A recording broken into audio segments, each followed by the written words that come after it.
Hello बच्चों। तो बढ़ते हैं अपने अगले टॉपिक की ओर, जो कि आधारित है special purpose PN junction diode पर। इस टॉपिक में हम सीखेंगे कि किस तरह से हम एक पीएन जंक्शन डायोड को रेक्टिफायर के रूप में, एक जेनर डायोड, एक फोटो डायोड और एक लाइट एमिटिंग डायोड के रूप में स्टडी कर सकते हैं, यूज कर सकते हैं। एवं सोलर सेल में पीएन जंक्शन डायोड किस तरह से इस्तेमाल होता है, हम यह भी सीखेंगे। तो बढ़ते हैं अपने पहले कंसेप्ट वीडियो की ओर, जो कि आधारित है PN junction diode as rectifier पर। सबसे पहले स्टडी करेंगे PN junction diode as a half wave rectifier. तो बच्चों, सबसे पहला सवाल कि रेक्टिफायर होता क्या है। The process of converting alternating current into direct current is called rectification and the device used for this rectification is known as a rectifier. यानी कि एक अल्टरनेटिंग वोल्टेज को डायरेक्ट वोल्टेज या डायरेक्ट करंट में तब्दील करने की प्रक्रिया को, इस प्रोसेस को हम रेक्टिफिकेशन कहते हैं। और जिस डिवाइस का हम प्रयोग करते हैं रेक्टिफिकेशन के लिए, उसे हम रेक्टिफायर कहते हैं। A PN junction diode offers low resistance in forward bias and high resistance in reverse bias. This property is used in rectifiers. बच्चों, चूंकि अब हम फॉरवर्ड बायस और रिवर्स बायस कनेक्शन पढ़ चुके हैं, जिसमें हमने जाना कि फॉरवर्ड बायस कंडीशन में PN junction diode low resistance offer करता है, हम उससे एक सिग्निफिकेंट करंट ड्रॉ कर सकते हैं, जबकि रिवर्स बायस में वो वेरी हाई रेजिस्टेंस ऑफर करता है। और इस प्रॉपर्टी को हम यूज करेंगे बच्चों पॉजिटिव और नेगेटिव साइकिल में वोल्टेज के रेक्टिफिकेशन पे। सबसे पहले इसके डिजाइन को समझने का प्रयास करते हैं। यहाँ पर ये प्राइमरी साइड है एंड ये सेकेंडरी साइड है। बेसिकली ये एक ट्रांसफार्मर का डिस्क्रिप्शन है। प्राइमरी साइड से हम इनपुट वोल्टेज फीड करेंगे, जिसके करस्पॉन्डिंग कुछ वोल्टेज सेकेंडरी साइड में अपीयर होगा, और इस वोल्टेज को हम अपने लोड रेजिस्टेंस आरएल के अक्रॉस यूज करेंगे। आरएल के अक्रॉस अपीयर होने वाला वोल्टेज डिपेंड करेगा इनपुट साइड से किस तरह का वोल्टेज फीड किया जा रहा है।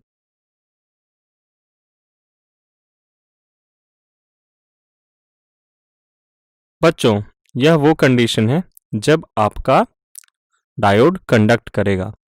यानी कि बेसिकली बात बस इतनी सी है बच्चों कि लोड रेजिस्टेंस के अक्रॉस अगर वोल्टेज फॉरवर्ड साइकिल में है, पॉजिटिव साइकिल में है, तो उस वक्त आपका डायोड कंडक्ट करेगा।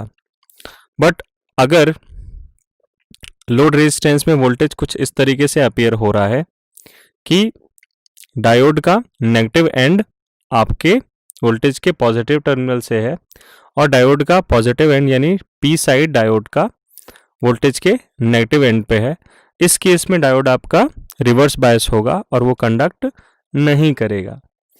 नीचे दिए गए चित्र में लोड रेजिस्टेंस के अक्रॉस वोल्टेज इस तरीके से है कि डायोड के पी साइड पे नेगेटिव पोलैरिटी अपीयर हो रही है और यह रिवर्स बायस का प्रतीक है। और इस कंडीशन में, जिसमें कि आप देख सकते हैं इनपुट साइड से आपका वोल्टेज नेगेटिव साइकिल में है, इस कंडीशन में हमारा डायोड रिवर्स बायस होता है और वो कंडक्ट नहीं करता। अगर वो कंडक्ट नहीं करेगा तो लोड रेजिस्टेंस के अक्रॉस आपका कोई भी आउटपुट हम नहीं ले पाएंगे। तो बच्चों, कुल मिला के बात ये है कि इनपुट वोल्टेज के करस्पॉन्डिंग जो आउटपुट आपको लोड रेजिस्टेंस के अक्रॉस मिलेगा, वो हाफ साइकिल्स में मिलेगा, और उन्हीं हाफ साइकिल्स में मिलेगा जिन हाफ साइकिल्स में इनपुट साइड से पॉजिटिव वोल्टेज ट्रांसफर किया जा रहा है। अब चूंकि हमें सिर्फ हाफ साइकिल में आउटपुट मिलता है, इस वजह से हम इस सेटअप को, इस डिवाइस को हाफ वेव रेक्टिफायर कहते हैं। यानी कि ये उन हाफ साइकिल्स में वोल्टेज आउटपुट को एलिमिनेट कर देगा जिन हाफ साइकिल्स में इनपुट की तरफ से नेगेटिव वोल्टेज आ रहा है। अब बात करते हैं बच्चों फुल वेव रेक्टिफायर की। यानी कि हमें कुछ इस तरह का सेटअप अरेंज करना होगा कि नेगेटिव हाफ साइकिल में भी जो वोल्टेज है वो रेक्टिफाई हो जाए, हमको उस साइकिल के दौरान भी आउटपुट मिल जाए। So we can say that when the diode rectifies the entire AC wave, it is called full wave rectifier. कुछ इस तरीके का बच्चों यहाँ पे सेटअप होता है। यहाँ पर हम सिंगल डायोड की बजाय 2 पीएन जंक्शन डायोड यूज करेंगे और सेकेंडरी कॉइल और हमारे एक्सटर्नल सर्किट के बीच में हम लोड रेजिस्टेंस लगाएंगे और वहां से आउटपुट पावर ड्रॉ करेंगे। तो बच्चों आइए इसकी वर्किंग पर एक नज़र डालें। अगर हम पॉजिटिव हाफ साइकिल की बात करें बच्चों, फर्स्ट पॉजिटिव हाफ साइकिल जो कि ये है, यहाँ पे वोल्टेज पॉजिटिव है, दैट मीन्स इस एंड पे प्लस साइन अपीयर होगा, इस एंड पे minus sign, that means voltage की पोलैरिटी इधर पे पॉजिटिव होगी। यह इक्विवेलेंट है डायोड के पी एंड को बैटरी के पॉजिटिव टर्मिनल से कनेक्ट करने के, दैट मीन्स इस केस में आपका D1 फॉरवर्ड बायस होगा और अगर ये फॉरवर्ड बायस होगा तो ये कंडक्ट करेगा। तो चूंकि D1 कंडक्ट कर रहा है, करंट की डायरेक्शन होगी इसमें B2A और B2A करंट फ्लो करेगा। हम लोड रेजिस्टेंस के अक्रॉस पावर आउटपुट ड्रॉ कर सकते हैं। अब आगे बढ़ते हैं नेक्स्ट हाफ साइकिल में, जहां पे इनपुट साइड से वोल्टेज नेगेटिव है। इनपुट साइड से वोल्टेज नेगेटिव है मतलब वोल्टेज की पोलैरिटी अब बदल चुकी है, दैट मीन्स फर्स्ट डायोड का पी साइड जो कि पहले पॉजिटिव पोलैरिटी से जुड़ा हुआ था, अब वहां पे नेगेटिव पोलैरिटी अपीयर हो रही है, दैट मीन्स D2 के पी साइड पे पॉजिटिव पोलैरिटी अपीयर हो रही है। It is equivalent to forward biasing of D2 और इस केस में D2 कंडक्ट करेगा। So we can say that during the negative half cycle D2 conducts and the current through load resistance is from B to A.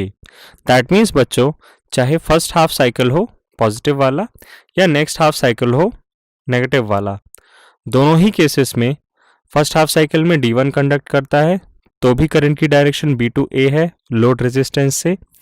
Second half cycle में जब D2 conduct करता है तब भी current की direction होती है B to A, यानी कि लोड रेजिस्टेंस में आपको कंसिस्टेंट आउटपुट मिलेगा without change in polarity across the voltage appearing across load resistance. तो उसके करस्पॉन्डिंग आपको एक कांस्टेंट यूनिडायरेक्शनल आउटपुट मिलेगा।